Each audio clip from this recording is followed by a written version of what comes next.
I'm Michael Dixon, incoming principal of Green Templeton College, and it's my great pleasure to welcome you this morning to this mini-symposium.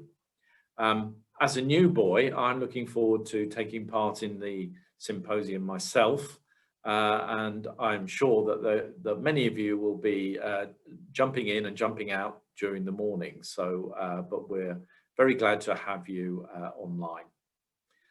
Our first speaker this morning is Geoff Lye. Geoff is an Associate Fellow of Green Templeton College and has a lead role in the college's response to the climate emergency. He is also a board trustee of the Southeast Asia Rainforest Research Partnership, and his talk this morning is on From Carbon Footprints to Brainprints, the changing role of universities in addressing climate change. Over to you, Geoff. Thank you, Michael, and good morning, everyone. In May of last year, the UK government declared a climate emergency. And also last year, over 7,000 universities around the world made a similar commitment. So it occurred to me as I was developing our college's climate action plan earlier this year, that I should look to see what other universities around the world are doing. And I was surprised and a bit disappointed to find that the focus, in some cases solely, the focus is on reducing or eliminating the carbon footprint. That, of course, is an urgent and top priority for any institution. But it struck me that universities could frame climate change and their contribution somewhat more broadly and deeply. And hence the title for my talk, From Carbon Footprints to Brainprints, where I consider the changing role of universities in addressing climate change. But I'd like to just set the scene by sharing some personal conclusions and assumptions that I've made in preparing this talk. The first is that this decade will prove to be a tipping point towards climate breakdown, or optimistically and hopefully breakthrough solutions to keep us below 1.5 degrees of warming. And history, especially recent history with COVID-19, shows that an emergency can unleash huge human, inventive, and financial capital and resources. Universities in particular, I'm going to argue, have a vital role to play and should really be focusing their resources on scalable climate solutions, including innovative technologies. I'll give some examples later. Novel economic instruments, which will shape markets from high carbon to low carbon economies, to reframe and reshape the national and global debate, policies and regulations. And against that backdrop, I'll argue that reducing carbon footprints is important, but increasingly for an academic institution, the brain print is critical. So what do I mean by brain print? Here's a working definition. It's to harness institutional intellectual capital and its levers of innovation and influence to drive positive climate outcomes. Now I'm going to get technical very briefly, just to set the scene, which is the Greenhouse Gas Protocol is globally agreed as the framework for measuring, managing and reporting greenhouse gas emissions. And scope 1 will be direct emissions. For instance, our gas boilers emit CO2 directly into the atmosphere. We use electricity, so we consume that, but the emissions are what are called scope 2, which is the emissions are actually there at the power station.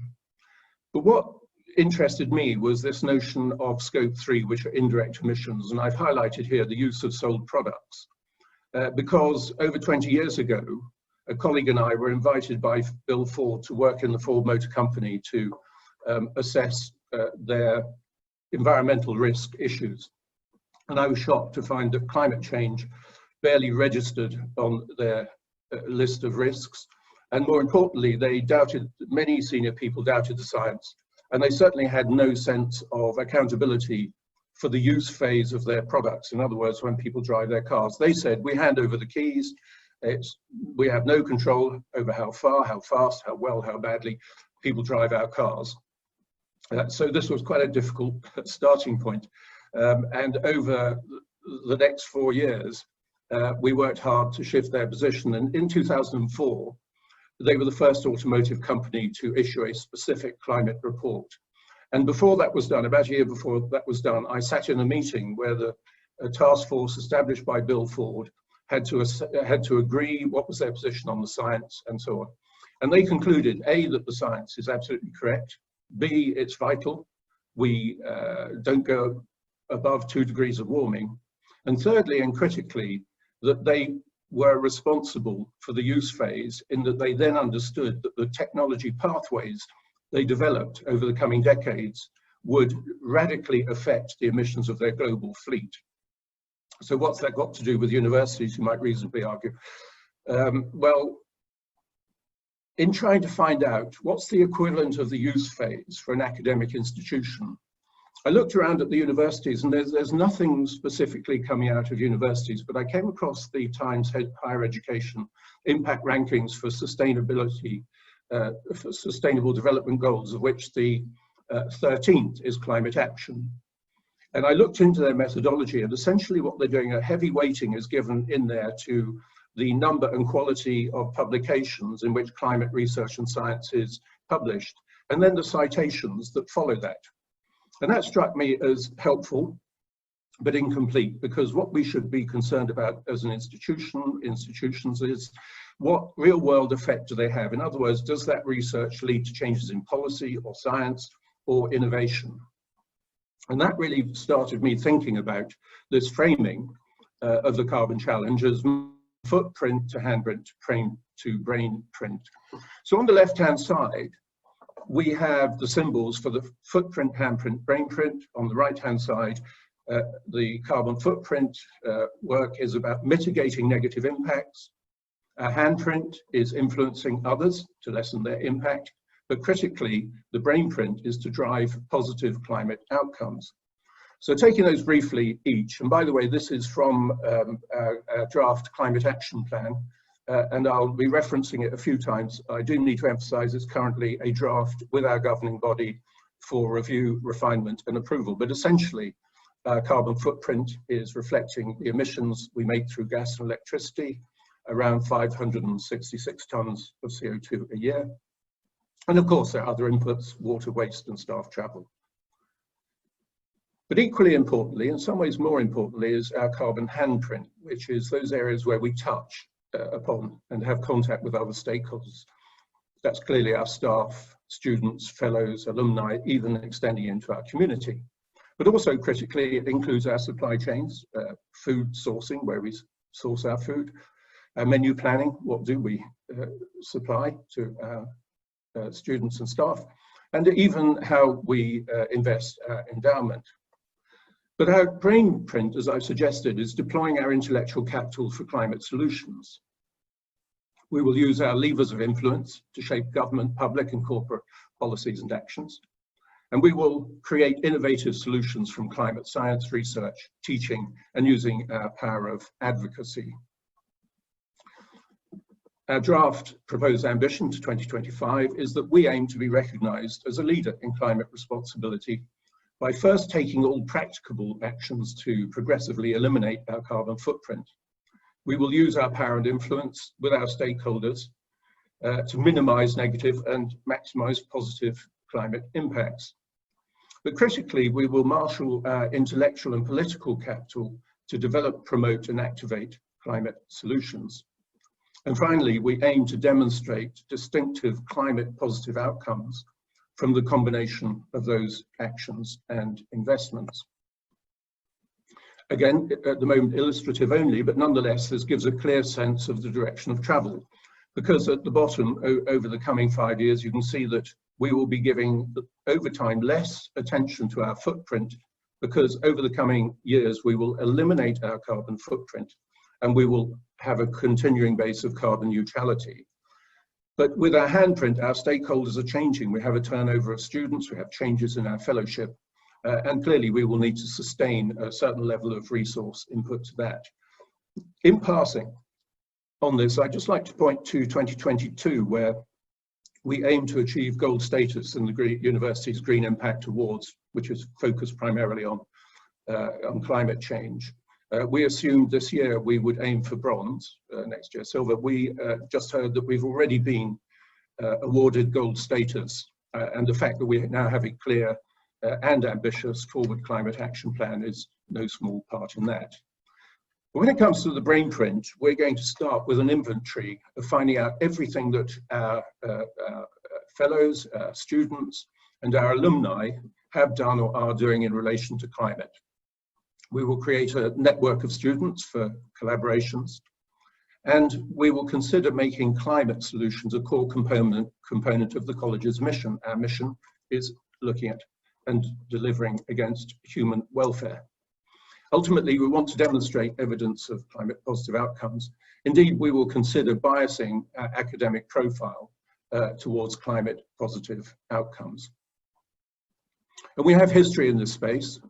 Sir Crispin Tickell was a warden of Green College before our merger with Templeton.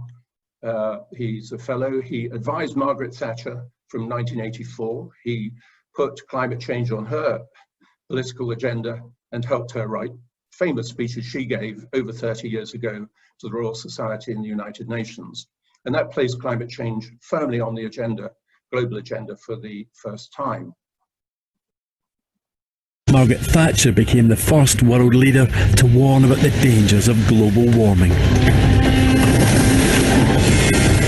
The danger of global warming is as yet unseen, but real enough for us to make changes and sacrifices so that we do not live at the expense of future generations.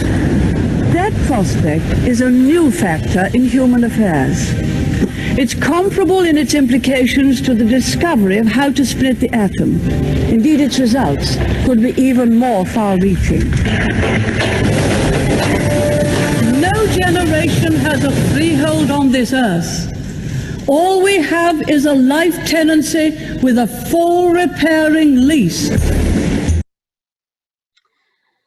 And coming to contemporary players, Miles Allen, who's Professor of Geosystem Science in Oxford, has had a massive impact on global debate through his work. And as a lead member of the Intergovernmental Panel on Climate Change, he's shifted the debate away from concern about the parts per million of CO2 in the atmosphere to the cumulative tonnage of carbon that humans have put into the atmosphere.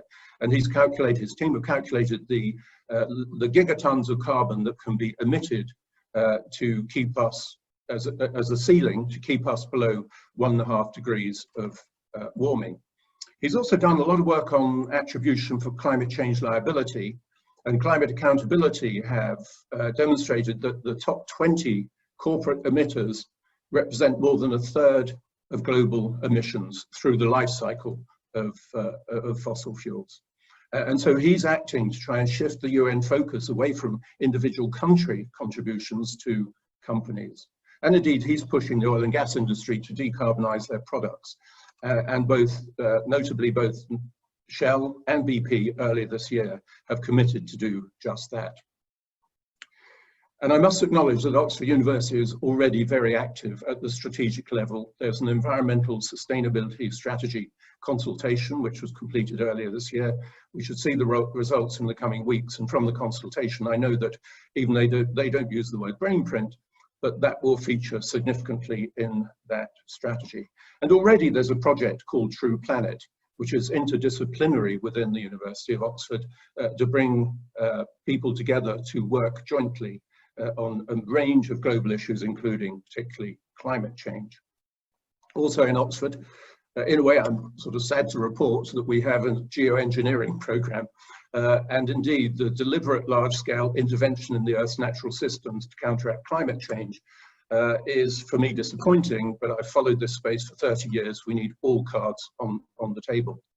We're also looking at carbon capture, but not just capture and storage, but actually how we can utilize the CO2 that we capture. And there are companies, including major players, looking at how that captured CO2 can be turned into, for example, plastics. But also in that strategy review is the thought that this is not just about climate science and climate research. So given our medical history as a college, I decided to look at anesthesia as just one aspect to see whether climate change is really considered by anesthetics. I was introduced to Kathy Lawson who is a supporter of the Centre for Sustainable Healthcare, which is based in Oxford. She's in Newcastle. She's supporting the Association of Anaesthetists, and in conversations with her, she pointed out that the gases, anaesthetic gases, which are captured when people, the patient is breathing out, they are then vented into the atmosphere. And those gases have hundreds, and in some cases, thousands of times more global warming potential than CO2. So the Association of Anaesthetists have made various recommendations. I don't have time to go through each in detail, but they're certainly recommending avoiding nitrous oxide whenever possible. Many anaesthetists are now changing to a less climate impactful gas, and particularly to avoid the use of desflurane. There is an alternative which is broadly equivalent in effectiveness, which reduces the climate impact by well over 90%. Now, I have to say here, it's not for me to say what anaesthetists do. They have to cover the interest of their patient, absolutely first and foremost. But it's worth saying that the new cohort of medical students are now being exposed to climate change as a key consideration in all that they do, and that actually includes anaesthetics. So, by way of conclusion, you will gather I've proposed that eliminating carbon emissions is a necessary first step in the climate journey for an academic institution, but in itself, it's an inadequate response. I think the real power that universities have is in convening and collaborating on an interdisciplinary basis to bring together research, science, and teaching for climate positive outcomes. That involves a shift from individual projects to institutional strategic priorities and plans, and that's the bit that I sense is generally missing at the moment. And measures of success on that journey should focus on outcomes, in other words, real world change, as much as publication and citation numbers. Now, we as a college, we plan to embark on a challenging journey on this, and we aim ultimately to become climate positive. And on that journey, we plan to be transparent. We're open to inputs from all sources and to collaborate with others who would be most welcome to join us on this journey.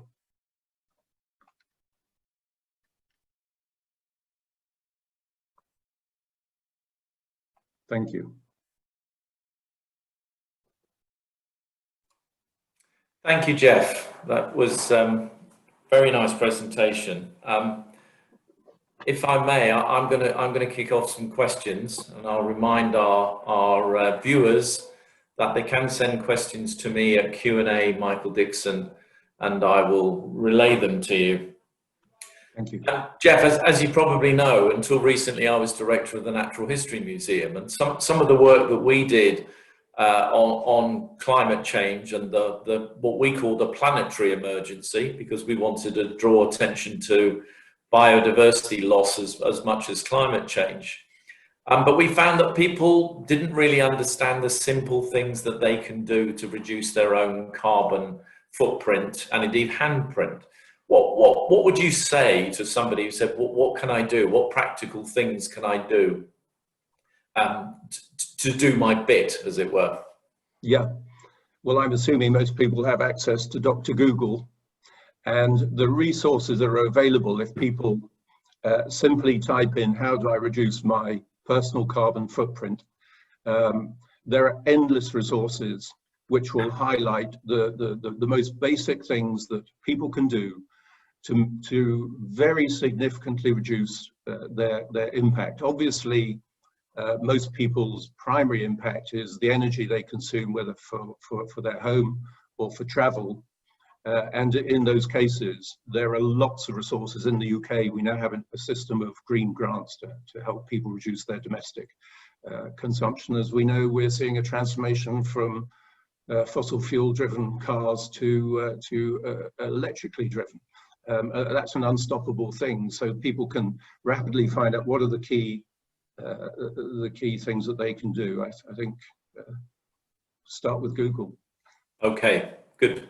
We've got a comment and question here from Roger Street. He says, much appreciated your talk. And he's wondering about the brain print of the college and the university more broadly on climate adaptation and resilience. So he says, to what extent are we ensuring our staff, student, facilities and activities are resilient in the context of climate change, but also contributing to urgent and critical efforts in this area? This includes an integrated response to climate change. So I guess... Morning, Roger. An excellent point. To set the context, I've been going to the annual UN Climate Change Conference of the Parties, the COPs, for over 20 years. Actually, I stopped going because I've become a bit frustrated with the UN. But nonetheless, in the early days, there was strong resistance to the notion that the UN should give attention to adaptation. And adaptation is saying that as the planet warms, we need to protect vulnerable societies, we need to protect our infrastructure. And the view then was, no, we simply stop the global warming, we shouldn't be distracted by adaptation.